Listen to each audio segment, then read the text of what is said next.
Bwana Yesu asifiwe. Ninakusalimu katika jina la Bwana. Ninaamini kwamba unaendelea vyema na neema ya Mungu inakuendeleza vyema kabisa. Jina langu naitwa mchungaji Robert Mwaisaka kutoka kanisa la Grace and Truth International Church. Tunapatikana Bunju B, Dar es Salaam. Ninachukua fursa hii adhimu kuja mbele yako kukuletea vipindi vyetu vipya hivi vya podcast kupitia channel yetu ya YouTube ya mchungaji Robert Mwaisaka. Na kwa kuanzia katika kipindi chetu cha kwanza cha leo, tutakuwa tukijadili kuhusu msamaha wa dhambi.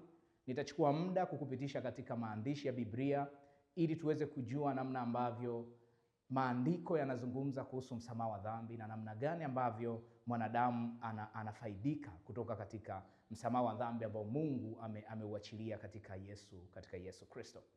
Na kwa kuanzia kabisa nataka kuweza kuangalia tatizo kuu la mwanadamu ni kitu gani. Tuweze kutazama tatizo kuu la mwanadamu ni nini. Ukiangalia kitabu cha waraka wa kwanza wa Timotheo, hii ni waraka wa Mtume Paulo kwa Timotheo, sura ya kwanza mstari wa 15. Biblia inasema, neno la kuaminiwa tena la stahili kukubalika kabisa, ya kwamba Kristo Yesu alikuja ulimwenguni awaokoe wenye dhambi, ambao wa kwanza wao ni mimi. Mtume Paulo yupo wazi kabisa hapa, anasema Kristo Yesu alikuja ulimwenguni ili awaokoe wenye dhambi, ambao anajizungumzia yeye kwamba mtu wa kwanza kati ya wenye dhambi ni yeye. Na hii inatuonyesha kwamba tatizo kuu la mwanadamu hasa sio magonjwa. Tatizo kuu la mwanadamu sio umaskini au ukosefu wa ajira. Lakini pia tatizo kuu la mwanadamu sio mmomonyoko wa maadili au vita na kadhalika. Tatizo kuu la mwanadamu ni dhambi. Na hii ndio sababu ya Yesu Kristo kuja duniani. Yesu Kristo alikuja duniani kwa ajili ya dhambi. Dhambi ndio inayowaunganisha wanadamu wote. Hii ni muhimu sana kuweza kulielewa kwamba dhambi ndio inayowaunganisha wanadamu wote. Hilo ndio tatizo kubwa ambalo linawaunganisha wanadamu wote. Usawa wa wanadamu wote upo hapa bila kujali hali yao ya kiuchumi, kielimu, rangi, muonekano, jinsia, mahali wanapotoka au walipozaliwa. Hawa watu wote wanaunganishwa na dhambi kama tatizo lao kuu ambalo limewaathiri. Sasa tunaona Mtume Paulo anazungumza kwamba sababu ya Yesu Kristo kuja ni dhambi.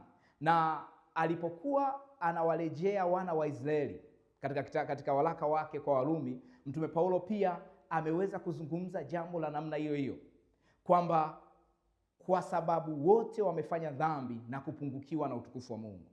Na alikuwa anazungumza na wana wa Israeli waliokuwa chini ya sheria kwamba sababu ya uwepo wa sheria ni kwa sababu wote wamefanya dhambi. Sasa tunaona kwamba anaendelea kufafanua na kuweka wazi kwamba tatizo kubwa la wanadamu ni dhambi. Lakini pia Mtume Yohana katika barua yake iliyolengwa kwa watu walioamini na wasioamini, anasisitiza hii hali ya dhambi kama uhalisia kwa mwanadamu ambaye hajamwamini Kristo. Mtume Yohana katika barua yake hii ya waraka wa kwanza wa Yohana anasisitiza kwamba dhambi ni uhalisia wa mwanadamu ambaye hajamwamini Kristo. Ambao waraka wa kwanza wa Yohana 1:8 anasema, tukisema kwamba hatuna dhambi twajidanganya wenyewe, wala kweli haimo mwetu. Tukisema kwamba hatuna dhambi twajidanganya wenyewe, wala kweli haimo mwetu. Kwa hiyo tunaona kwamba tangu zamani kilio cha mwanadamu ni dhambi. Na mwanadamu anatafuta suluhu ya dhambi. Tangu mwanzo kilio cha mwanadamu ni dhambi na mwanadamu anatafuta suluhu ya dhambi. Angalia kitabu cha Ayubu sura ya 9 mstari wa kwanza. Anasema, ndipo Ayubu akajibu na kusema, mstari wa pili, kweli najua kuwa ndivyo hivyo, lakini mtu huwaje mwenye haki mbele za Mungu? Hii ni swali ambalo Ayubu anajiuliza kwamba mtu huwaje mwenye haki mbele za Mungu? Kuwa na haki mbele za Mungu ni kwamba ni namna gani mtu anaweza katazamwa mbele za Mungu kwamba hana dhambi? Hili ni swali mojawapo ambalo tunaona watu hawa wa jamii yake walikuwa wanajiuliza na Ayubu analiwasilisha kwa namna hiyo. Lakini pia kitabu cha Mithali sura ya 20 mstari wa 9 anasema, nani awezaye kusema nimesafisha moyo wangu nimetakasika dhambi yangu? Ni nani awezaye kusema? Hakuna mwanadamu ambaye anaweza kusema kwamba ameweza kusafisha moyo wake mwenyewe. Hakuna mwanadamu anaweza kusema kwamba ameweza kujitakasa dhambi yake. Lakini pia tunaona Suleiman katika kitabu cha Mhubiri sura ya 7 mstari wa 20. Anasema bila shaka hakuna mwanadamu mwenye haki hapa duniani ambaye afanya mema asifanye dhambi. Hii nayo inakuonyesha kwamba dhambi imekuwa tatizo tangu mwanzo katika jamii ya wanadamu. Na Suleiman katika Mhubiri 7:20 anasema kwamba bila shaka hakuna mwanadamu mwenye haki hapa duniani ambaye afanya mema asifanye dhambi. Maana yake hata kama mtu anaweza akafanya mema kiasi gani, lakini kuna namna ambayo atajikuta anafanya dhambi.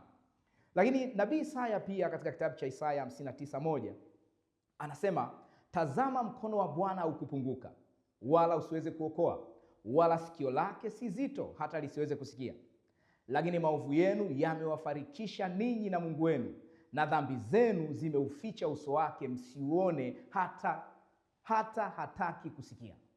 Bado tunaona Nabii Isaya anazungumza kwamba dhambi ni sababu ya kutengana kwa mwanadamu na Mungu. Dhambi ndio sababu ambayo anasema kwamba Mungu anashindwa kusikia wanadamu kwa sababu ya dhambi. Na kwa hiyo tunaona kwamba kilio cha mwanadamu ni dhambi. Kilio cha mwanadamu ni dhambi. Na hili ndio tatizo kuu ambalo lipo juu ya kila tatizo ambalo unaweza ukalizungumza au unaweza ukalionyesha katika ulimwengu huu. Katika kitabu cha Mathayo sura ya 9 mstari wa 35 kuna hoja moja ambayo Mathayo anaijenga hapa, na anatoa ripoti juu ya mtu huyu ambaye habari njema zilifika nyumbani mwake. Anasema, naye Yesu alikuwa akizunguka katika miji yote na vijiji akifundisha katika masinagogi yao na kuihubiri habari njema ya ufalme na kuponya magonjwa yote na udhaifu wa kila aina. Na alipowaona makutano aliwahurumia, kwa sababu walikuwa wamechoka na kutawanyika kama kondoo wasio na mchungaji.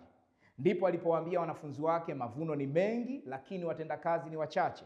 Basi mwombeni Bwana wa mavuno apeleke watendakazi katika mavuno yake. Tunaona kwamba hili ni tukio ambalo Yesu Kristo anapohubiri Injili anakutana na watu, anawaonea huruma. Lakini huruma yake imetokana na nini? Huruma yake imetokana na kwamba hawa watu wapo katika hali ya dhambi. Hali yao ya dhambi inamfanya Yesu awahurumie. Kwa tunaona kwamba Yesu alikuja kwa ajili ya dhambi na si vinginevyo. Na malaika anapozungumza habari za Yesu Kristo kwa wazazi wake, anapowapa unabii juu ya ujio wa Yesu Kristo katika Mathayo 1:21 anasema, naye atazaa mwana, nawe utamwita jina lake Yesu, maana yeye ndiye atakayewaokoa watu wake na dhambi zao. Haya ni mazungumzo kati ya malaika na Yusufu. Anasema kwamba Bikira Mariamu atazaa mwana, naye utamwita jina lake Yesu. Maana ya Yesu ni kwamba yeye ndiye atakayewaokoa watu wake na dhambi zao. Hii inakuonyesha kwamba ujio wa Yesu Kristo ni kwa ajili ya dhambi. Ujio wa Yesu Kristo ni kwa ajili ya kuwaokoa watu na dhambi zao. Kwa tunaona kwamba Yesu ndiye atakayewaokoa watu na dhambi zao. Angalia Luka sura ya 5 mstari wa 27. Kitabu cha Luka sura ya 5 mstari wa 27 mpaka ule wa 32. Anasema, baada ya hayo akatoka, akaona mtoza ushuru jina lake Lawi ameketi forodhani, akamwambia, nifuate. Akaacha vyote akaondoka akamfuata. Na Lawi akamfanyia karamu kubwa nyumbani mwake. Palikuwa na mkutano mkuu wa watoza ushuru na watu wengineo waliokuwa wameketi chakulani pamoja nao. Ikawa Mafarisayo na waandishi wao kuwanungunikia wanafunzi wake wakisema, au Mafarisayo na waandishi wananungunikia wanafunzi wa Yesu wakisema, mbona mnakula na kunywa pamoja na watoza ushuru na wenye dhambi? Yesu akajibu akawaambia, wenye afya hawana haja na tabibu, isipokuwa walio hawawezi. Sikuja kuwaita wenye haki, bali wenye dhambi wapate kutubu. Kwa hiyo tunaona kwamba ujio wa Yesu duniani ni kwa ajili ya badiliko la wenye dhambi wamwelekee yeye. Ujio wa Yesu duniani ni kwa ajili ya badiliko la wenye dhambi ili waweze kumwelekea yeye. Tunaona kwamba Mathayo anawasilisha kwamba huyu mtoza ushuru ambaye Marko na Luka wamesema kuwa ni Lawi, yeye anamwasilisha kama ni yeye mwenyewe Mathayo. Mathayo anapoandika hii habari ya kwenye kitabu cha Luka sura ya 5:27 mpaka 32, tunaona Luka anamuelezea huyu mtu anaitwa Lawi, lakini Mathayo anapokuja kuandika hii habari anasema huyo mtu ni yeye mwenyewe. Ni yeye mwenyewe ambaye ni mwandishi wa kitabu cha Mathayo. Angalia Mathayo sura ya 9 mstari wa 9 mpaka wa 12. Anasema, na Yesu alipokuwa akipita kutoka huko, aliona mtu ameketi forodhani aitwaye Mathayo, akamwambia, nifuate. Akaondoka akamfuata. Ikawa alipoketi nyumbani ale chakula, tazama, watoza ushuru wengi na wenye dhambi walikuja wakaketi pamoja na Yesu na wanafunzi wake. Mafarisayo walipoona, waliwaambia wanafunzi wake, mbona mwalimu wenu anakula pamoja na watoza ushuru na wenye dhambi? Naye aliposikia aliwaambia, wenye afya hawahitaji tabibu, bali walio hawawezi. Wenye afya hawahitaji tabibu, bali walio hawawezi. Kwa hiyo, ndugu mtazamaji wangu, unapaswa uweze kuelewa huu mtiririko wa hizi hoja kuhusiana na dhambi, na hitimisho lake linakuwa ni kwamba Yesu Kristo alikuja kuwafikia wenye dhambi kama Mathayo, ambaye alibadilishwa, na hivi leo tunatumia kitabu kilichoandikwa na yeye mwenyewe kujifunza. Tunaona kwamba kwa sababu ya dhambi Yesu amekuja, anakutana na mtu anaitwa Mathayo, na Mathayo anabadilika, baadaye anakuja kuandika kitabu cha Injili ambao ni Injili ya Mathayo. Kwa hiyo tunaona kwamba ni kweli na hakika kwamba wenye dhambi hawahitaji tabibu, bali walio hawawezi. Ni kweli na hakika kwamba wenye afya hawahitaji tabibu, bali walio hawawezi. Kwamba mtu aliye mzima asiye na ugonjwa wowote amhitaji daktari. Hiki ndicho kinachomaanishwa hapa. Lakini wale walio wagonjwa, hao ndio wanaomhitaji daktari. Kwa hiyo wenye haki, watu wema, watu wasio na dhambi, watu wasio waovu, hawamhitaji Mwokozi, ila wenye dhambi. Na ninaweza kusema kwamba Yesu Kristo alikuja kwa ajili ya walevi, alikuja kwa ajili ya wazinzi, alikuja kwa ajili ya majambazi, alikuja kwa ajili ya wachawi, waganga, alikuja kwa ajili ya mashoga na wasagaji.